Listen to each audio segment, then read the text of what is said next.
کھینچ رہے ہیں. ایک اور بات، یہ بھی بات بہت دلچسپ ہے کہ یہ کہا گیا عدالت میں کہ پی ٹی آئی کے جو بانی ہیں ان کا تو جیل میں ٹرائل ہو رہا ہے، کل وہ باہر آ کر کہہ دیں کہ کسے منتخب کر دیا تو پھر کیا ہوگا. یعنی کہ بیرسٹر گوہر کو کیوں منتخب کر دیا، بانی عمران خان باہر آ کے یہ کہہ دیں تو پھر کیا ہوگا. یعنی کہ تصوراتی سا خاکہ پیش کر کے اس میدان میں بھی بہت گھوڑے دوڑائے گئے.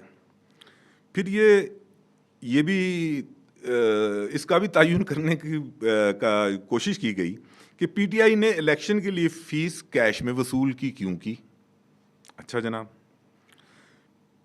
پھر یہ بھی مانگی گئی دستاویزات کہ جی یہ ثابت کریں پہلے تو، باقی فیصلہ بعد میں ہوگا کہ الیکشن کمیشن کو انٹرا پارٹی الیکشن کا جائزہ لینے کا اختیار ہے یا نہیں ہے، لیکن پہلے یہ فیصلہ کریں کہ دستاویزات بتائیں کہ اکبر ایس بابر بانی ممبر ہیں یا نہیں ہیں.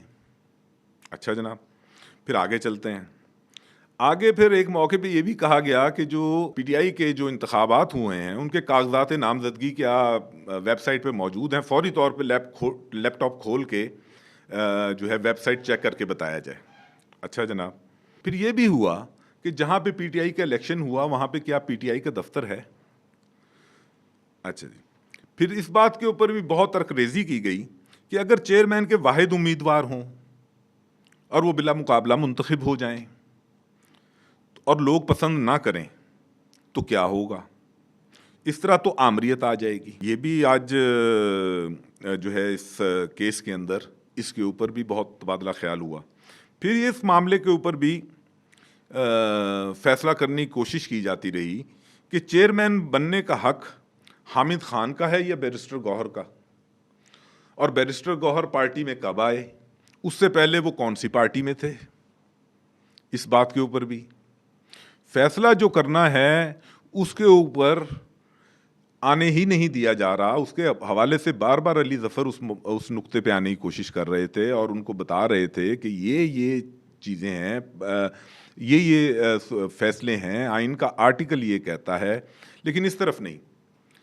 تو آج ایک تو یہ بات سامنے آئی کہ پی ٹی آئی کا جو آئین ہے شاید وہ ملکی آئین سے، ایک بات پہ تو اس بات پہ میں کنونس ہو گیا ہوں جو آج کی عدالت کی پروسیڈنگ ہے اس کو دیکھ کے، کہ پی ٹی آئی کا جو آئین ہے وہ ملک کا جو آئین ہے اس سے زیادہ اہم ہے.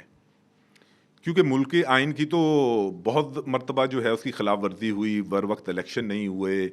اس وقت جو حکومتیں کام کر رہی ہیں، صوبائی حکومتیں پنجاب میں اور کے پی میں، ان کی کیا پوزیشن ہے وہ اہم نہیں ہے. لیکن پی ٹی آئی کا جو آئین ہے وہ اہم ہے. اس کے ایک ایک نقطے، ایک ایک لفظ، اور جو اس میں نہیں لکھا ہوا اور جو عدالت تصور کر رہی ہے اس کے اوپر بھی عمل درآمد ہونا چاہیے تھا. تو اب آگے چلتے ہیں. اس موقع پہ بڑی دلچسپ صورتحال پیدا ہوئی کہ جب بلا مقابلہ انتخاب سے متعلق بات آئی، اور اس موقع پہ ہمارے یہ جو معزز جج صاحبان ہیں انہوں نے پے در پہ اٹھ کے سوال کیے. تو جب ان کو یہ بتایا گیا کہ مریم نواز بھی بلا مقابلہ منتخب ہوئی تھیں اور مسلم لیگ نون جو ہے ان کے تمام عہدیدار بھی بلا مقابلہ منتخب ہوئے تھے، تو اس کے بعد پھر معاملہ جو ہے وہ جھاگ کی طرح بیٹھ گیا. اور پھر یہ کہا گیا کہ بلا مقابلہ پارٹیوں میں، انتخابات پارٹیوں میں ہوتے رہتے ہیں، اس پر تبصرہ نہیں کریں گے. اچھا، پھر یہ جو بات آئی کہ الیکشن کمیشن کے پاس الیکشن سمبل لینے کا اختیار ہی نہیں ہے، وہ جو ہے وہ جرمانہ کر سکتی ہے اور 2 لاکھ روپے تک جرمانہ کر سکتی ہے. اور اس حوالے سے جو ہے وہ مثال بھی دی گئی کہ جناب آج ہی اے این پی کے کی جو 20,000 روپے جرمانہ کیا گیا ہے اور ان کا الیکشن سمبل لالٹین جو ہے وہ بحال کر دیا گیا ہے. تو صرف الیکشن کمیشن جو ہے وہ جرمانہ کر سکتا ہے. لیکن اس کے بعد پھر چیف جسٹس نے کہا کہ الیکشن کمیشن کے پاس انتخابی نشان لینے کے علاوہ کوئی ہتھیار نہیں ہے. پی ٹی آئی کے حوالے سے تو کوئی ہتھیار نہیں ہے، لیکن باقیوں جگہ شاید ہے. تو لیکن ہمیں تو یہی سمجھ آیا کہ یہ جو ہے پی ٹی آئی کے لیے ہے، لیکن باقی جماعتوں کے ساتھ آج ہی ہوا تو اس کے حوالے سے کوئی بات نہیں ہوئی. تو ایک موقع پہ یہ بھی کہا گیا، اس بات بھی بحث ہوئی کہ کل بیرسٹر گوہر اگر وزیر اعظم بن گئے تو کیا پارٹی کے لوگ انہیں جانتے ہوں گے. اچھا پھر پی ٹی آئی کی فورن فنڈنگ کا جو معاملہ ہے اس کے اوپر بھی بات ہوتی رہی، لیکن سپریم کورٹ کے معزز ججز کو جو باقی ممبران ہیں، باقی جو پارٹیاں ہیں، ان کی فورن فنڈنگ کے کیسز بھی الیکشن کمیشن میں زیر التوا ہیں، اس کے اوپر انہوں نے کوئی بات نہیں کی۔ اچھا جناب، تو اس بات پہ بھی بات ہوئی کہ جب کیس لاہور میں چل رہا تھا تو P T I Peshawar high court کیوں گئی؟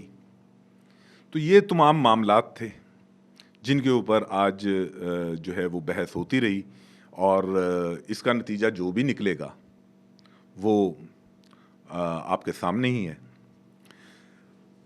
آج جس وقت یہ پروسیڈنگ چل رہی تھیں سپریم کورٹ میں، تو اس موقع پہ وہ جو تصدیق کا ایک پہلو ہوتا ہے پی ٹی آئی کے لوگوں کے لیے، جو پی ٹی آئی کے وکلا ہیں ان کی تصدیق کی جاتی ہے عدالت کی طرف سے، یہ ہم مسلسل دیکھتے آ رہے ہیں۔ تو نیاز اللہ نیازی جو پی ٹی آئی کے جو لائر بھی ہیں سپریم کورٹ کے اور پی ٹی آئی کے الیکشن کمشنر بھی تھے، ان کی تصدیق شروع کی گئی اور ان کو کہا گیا کہ جی سینئر کو بات کرنے دیں، اور پھر نئے چہرے آتے رہتے ہیں، نئے لوگوں کی شمولیت سے شکوک پیدا ہوتے ہیں، اور با اثر افراد جماعت کو جو ہے وہ قبضہ کر لیتے ہیں۔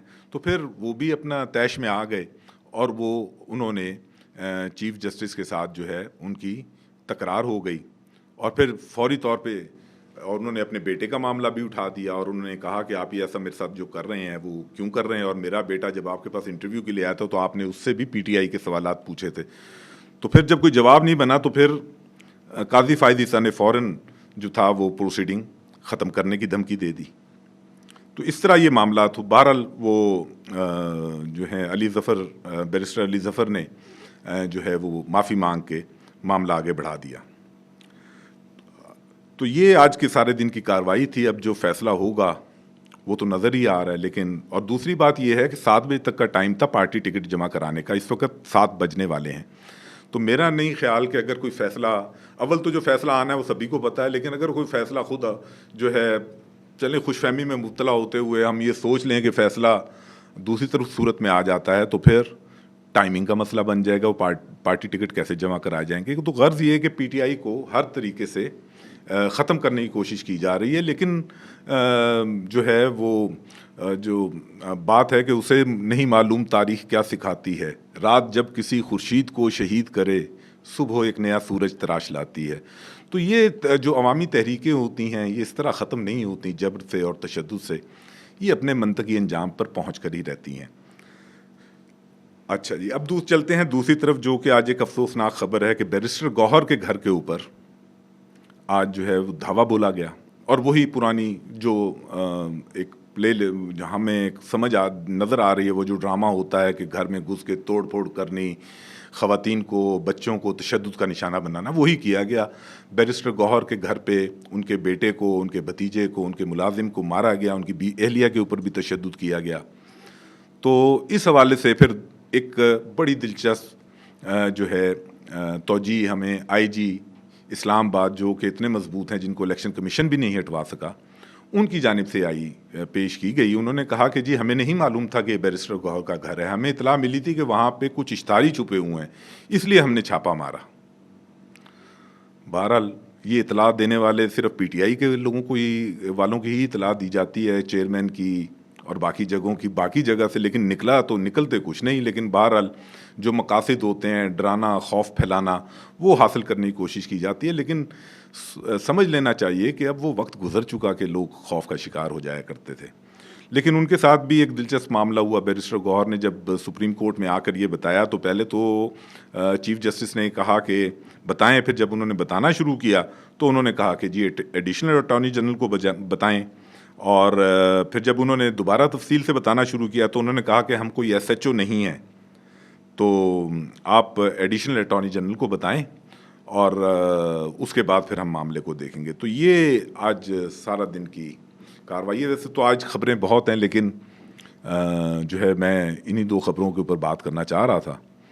تو اب دیکھیں آنے والے وقت میں کیا ہوتا ہے۔ ہونا تو وہی ہے، زمین پہ ہونا تو وہی ہے جو اللہ کو منظور ہوگا، کیونکہ یہ زمین اسی کی ہے، یہ کائنات اسی کی ہے، کائنات اسی نے بنائی، تو قانون بھی اسی کا چلے گا۔